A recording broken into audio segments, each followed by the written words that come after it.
Good afternoon. Ooh, a little bit on the wonk, I see there.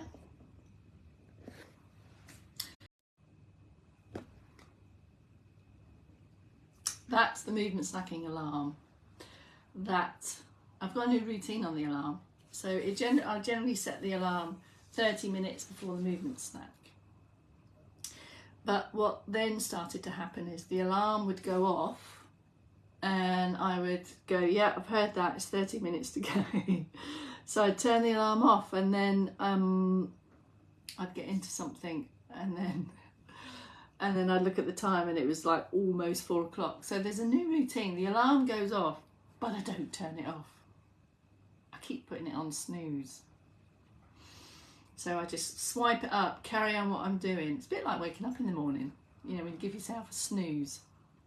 So if I do get distracted, it doesn't matter because it's on snooze and it's going to go off again.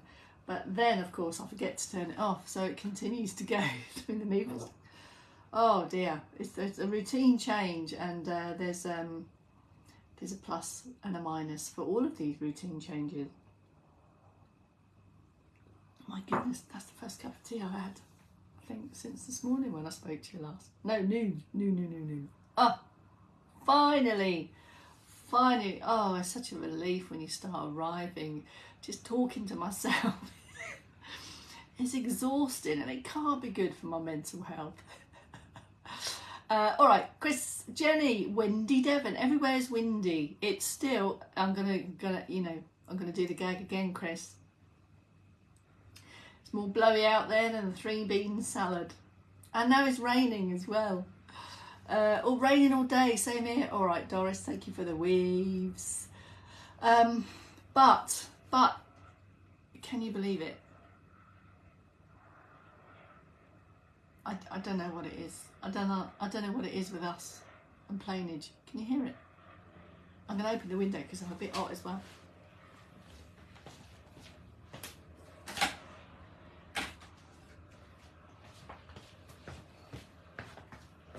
It's a helicopter. That's what it is. It's not Plainage.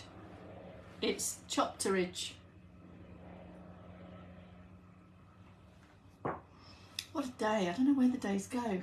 I really don't. But anyway, it's blowy and rainy. And here we are again. 4 hours on from before and 8 hours on since before that. How's your day been? Any comments? Anything to say? What have I got to say? Triple. It's a triple for me today. You're probably sick of me today. You've got a double Couse tomorrow and I'm with you for the 4. So you've got a Couse and a Bex tomorrow. And here is, I started to have a look at where Couse was with the sway this week, and I started to see it was a variation on a theme from last week's. Then I had a ping, I got distracted, so I haven't finished my homework. So I am going to resort to last week's sway, which is the one I think I did under the Budlier in Doriet. Near Rotterdam, but I have got some progressions for that. Thank you, George. 5, 7, 3, 2. So final slurp boost, some sway and stretchy positions. If you fancy that, come on then. If you don't.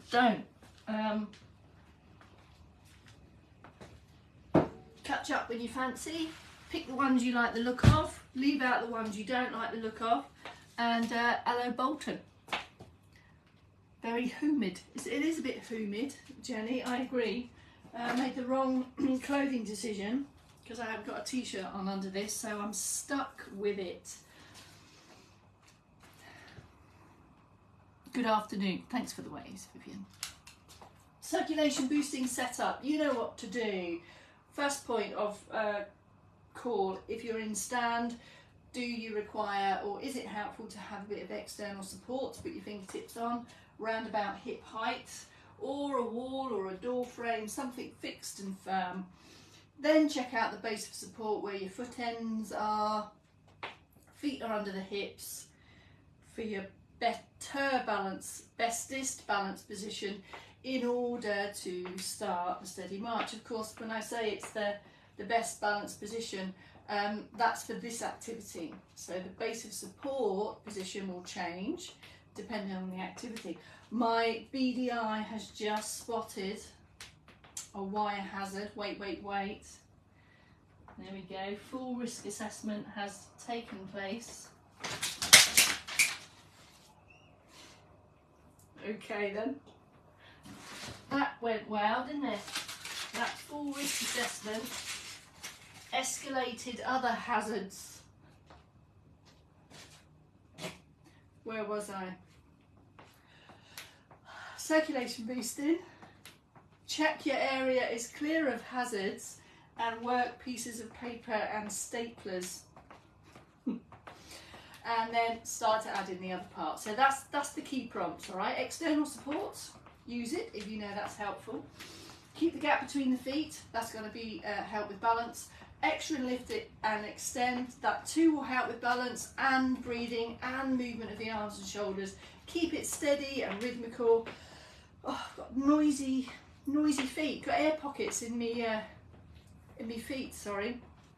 Other options in stand could be a wider base, a bit of a bendy knee, lift and open, and then arms only. Carry on with that if you are in a standing position. Seated options are removal of cushion, active sit and a hip walk forward, so you've already got hips on the move there, into active upright position. You're holding yourself up as opposed to the chair.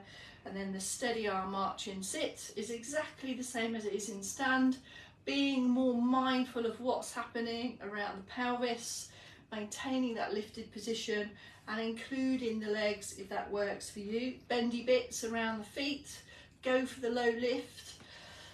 That's going to be more of a challenge around your hips and pelvis to maintain the balance when you lift one foot from the floor. All of that, those are the key points. Diagonals if you want, you might take a clasp of the hands, you might add a bit of tension through the hands, or you just might have palms open. Just pick the most comfortable position and range and then stick with it. The continuous steady rhythmical movement of arms and legs, either or both, steadily, is going to have that circulation boosting effect, light lift in heart rate. Deeper breaths, that's it, and then take a pause. Couple of moments of that, couple of minutes of that is extremely valuable across your day. Breaking up long periods of being in the same position, be that sit, stand or whatever. Okay, that's the first element of the 4 p.m. Here's the second. Recall those sway moves that I did under the buddleia bush last week. They went like this. Top end is the same whether you're in sit or stand. So there was a gather up and a palms up cross, a rotate and a palms open, chest open, and then there was a raise and a lower, as if you're saying to your fans, if you were in Wembley Stadium, and calm down everyone, and then back to base. Okay, from here it's a shirt off position and a press and round, and change the top arm into the trunk turn, open the arms, calm down the crowds, and then back to base. Finishing with palms forward and extend, so they're kind of like a chest stretch position there, and back to base. All of that, so that's the top end only, the same whether you're in sit or stand. I go once more through on that. It's the same in sit. In fact, I will sit, remain in stand if you're happy to. I'm going to add the lower limb in a moment. So there's a gather up and an arms cross, high up on the sit bones if you're in sit, a turn of the trunk, tuck the elbows in but fan open the hands, a drift up and an easy press down, back to base, lift up for that shirt off position, as if you're taking a shirt off, that's why I call it that. Change top arms, take the turn, fan out the arms, elbows tucked in, and take a raise and a lower of the hands and back to base, and then finish with the palms forward and a lift of the chest. End of sequence on the top end. All right, if you want to add some sway and some weight shift and transfer, that's what all this is about. You might want to nudge up to some support. Practice the legs first. The legs are going to take a bit of a knee bend, a weight shift, a pick up of the toe and a return into that Zorro position, as I call it. Now here, something else is going to happen if you want it to. You can take a heel raise on the front foot, a heel raise on the back foot, or you can go for a double if you fancy. Then a shifty back. Then another knee bend if you fancy, and then you repeat the weight shift, pick up the toe and place. Options on the heel raise, back to base, and then there's one final element here, is a small back step and back to base. So kind of mark that through the legs. If you know that you feel confident to shift weight, change foot positions, just play around with those. If that all feels okay for you, you might want to bring arms and legs together. If you don't feel ready to bring arms and legs together, stay with the upper body first. So it goes like this. If we put it all together, it's a waft and a knee bend, a weight shift, there's the Zorro step. Now with the raise and the lower of the hands, our options to raise and lower with the heels, or both, or none. Come back to base, change the upper hand. Then there's a bend into a shirt off, change hands, weight shift again, over there. That frees up the foot to turn. Have a check here that your stance leg knee is facing that toe, and this Zorro leg knee is facing the toes there. Then there's the raise and the lower, if you want it, or it can be single heels, or no heels at all. Back to base, the bend and the shirt off. Now watch the final bit here. So with the back extension, there's a back step, open up, back to base, back step, open up. And what you're feeling, what you're working through here, is essentially some of the stretchier positions we're just about to go into. You've got your chest stretch, you've got your standing calf stretch in there as well. So you're starting to prepare for the stretch or the hold positions. That's it. So you've done a fair bit of rehearsal on the stretchier positions, but we can move into those more explicitly now, starting with get specs, get the back specs ready for stretchier positions if you want them. In sit or stand, you choose. Afternoon, Sue. Good afternoon, Mary. I'm a bit too close to the floor down there, I think. Chest stretch is your first position there. So 3 stretches of the upper body, 2 of the lower body. Have a look, have a go, see how you feel. Chest stretch goes like this. It's a lift and an open. Ease the hands round to your buttocks, and then an extra squeeze and open. Slowly in, slowly out. It may feel more comfortable to, rather than put the palms of your hands on your buttocks, you put the back of the hands there and then take the stretch. The stretch position is there, and the aim is to ease back the shoulders so you're stretching the muscles across the front of the chest. This is going to help with upright postures for better arm movement. Oh, there's a gremlin. It must be the wind. It must be that wind. You might have a bit of buffering, folks, with the Wi-Fi. Apologies. So that's the chest stretch. Go for the pause, hold, or don't. If it's not, I keep getting a trying to connect message. Do you keep losing me a bit? Chest stretch done. Have a pause, have a switch off. The rest positions, the kind of slump positions, are as significant as the active. Hello again, George. Yeah, there's some, I think the weather's getting to the Wi-Fi. All right, the next stretchy position is for the back of the arms. helping with the action of getting hands to back of head. That goes without saying. A couple of preparations first, just kind of set the shoulders and the shoulder blades, put in an ease back of the hand, see where you're comfortable to get the hand to the side, to the back of the head. So call that a preparation. It's a preparation, that is. And then go for the hold if you're happy to, if that feels comfortable to. The whole point of the hold is that you're moving into slightly bigger ranges of motion so that you're getting more length through the muscles in the back of the arm, hence stretching improves movement, mobility. Keep this bit still, keep your head still, keep the shoulders down, ease up so there's no movement at all in the head, and your elbow will just stop at the point that it feels natural to stop, comfortable for you, and then take the pause. And the other hand might just support it. It's not there to give it an extra shove. It's there, you squeeze into that position, and this hand can just offer support just to hold it in place for a little bit longer. Slowly in, slowly out. When you move slowly, you really can feel where your comfort points are, where to pause, keep everything doable, achievable. Third movement of the top end, stretchy position, is the side of the trunk. I'm going to stand up for this one. Standing option on this may require you to have some support, some external support. Take a wider position through the legs for the stance. Repeat the elbow lift that you've just done, then go for an upward reach, a momentary bend, a return, and a control down.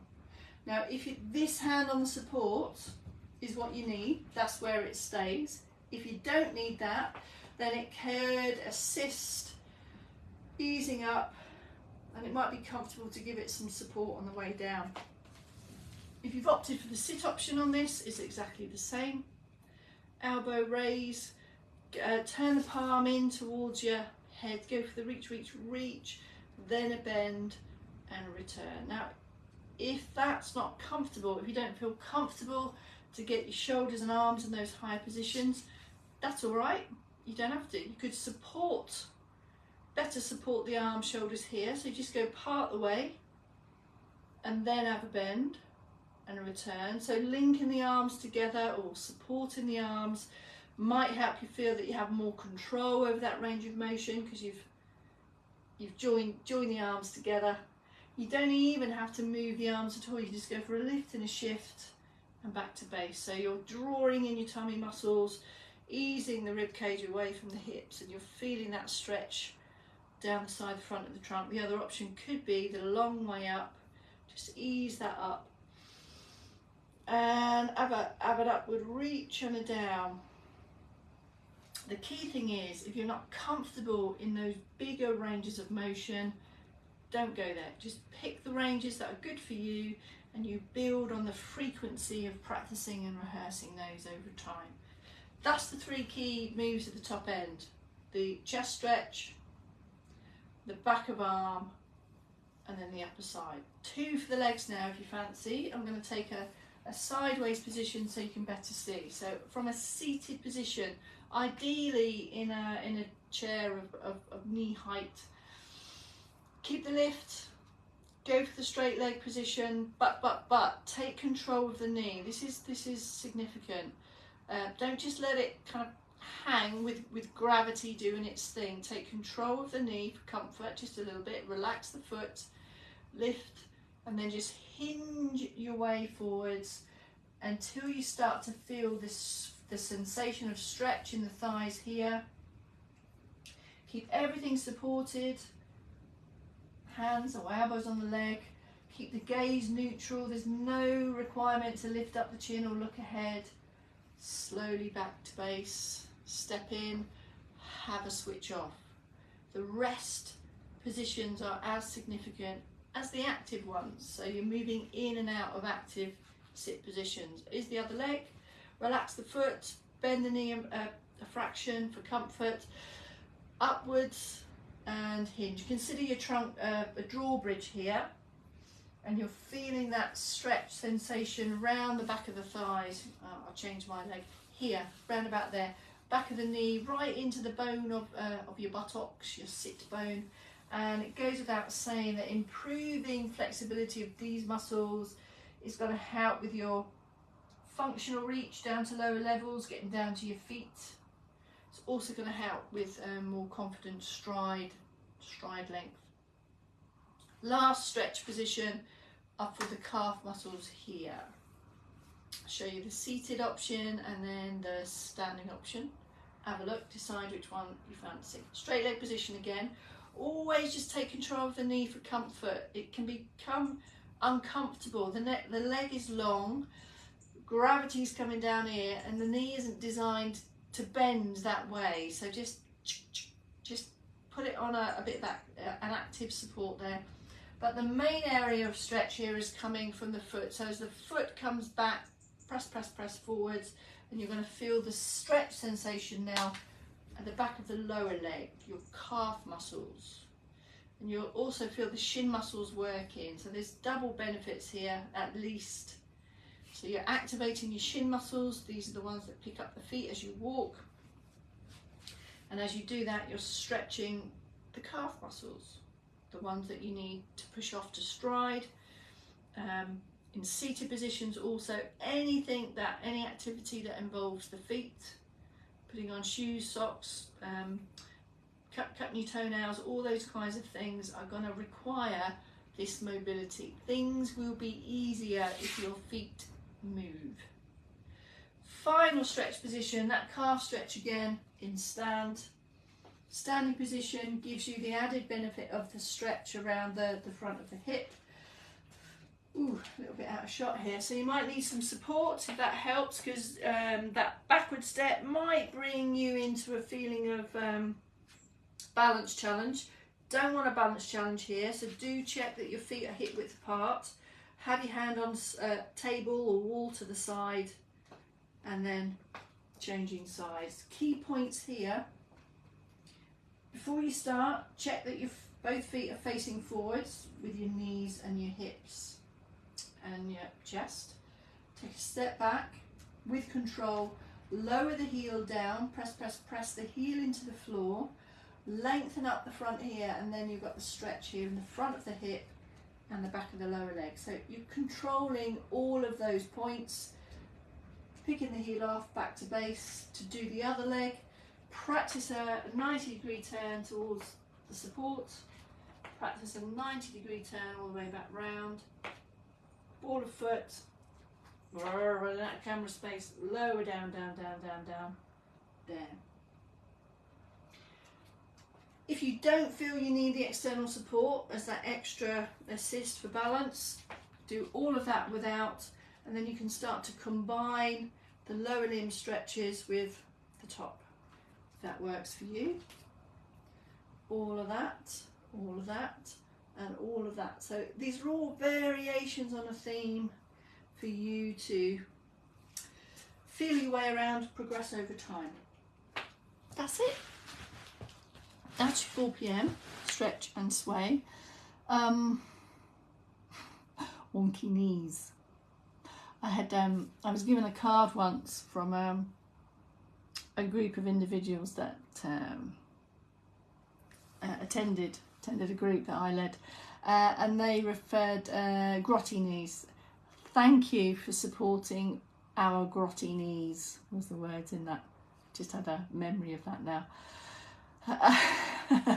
Yeah, I need to go around and edit that bit out, George. All that hazards, all that stuff, loss of everything everywhere. Kels will be with you in the morning for the 8 a.m. moves and the noon, and I will be with you for the 4 p.m. tomorrow. Until then, farewell, movement snack mates. Goodbye.